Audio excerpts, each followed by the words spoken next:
Hi there and welcome to this lecture. You know these things in life, the things that change history, and we use them as a reference. So we say before this event and after this event.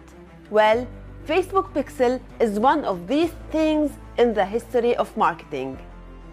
You heard a lot about it. Everyone is talking about it. And now it's the right time to understand it and to know how you are going to use it in your business. Facebook Pixel is the most important element in your business.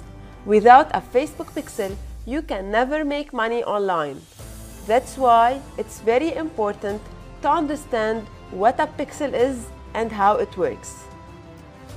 Installing the Facebook Pixel in your website is exactly like installing a surveillance cameras system in your store. The Pixel knows and registers everything that happens on your website.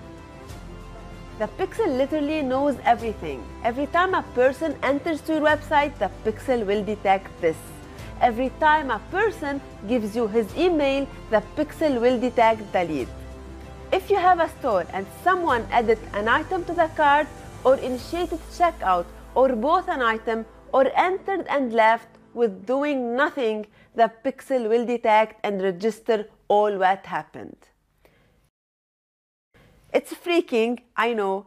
Big Brother is watching you. Well, it might be freaking, but it will definitely help you. Since the Pixel knows everything, it will help you boost your sales and your revenue.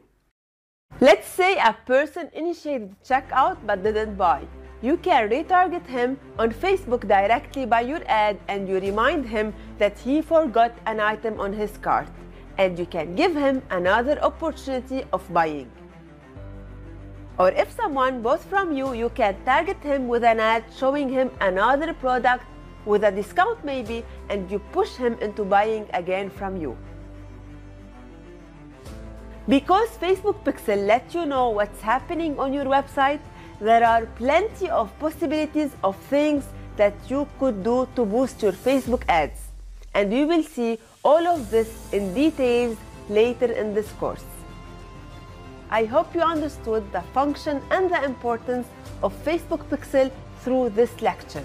In the coming one, I will show you how to install this pixel in your website and how to make sure it's installed and working fine. So stay tuned.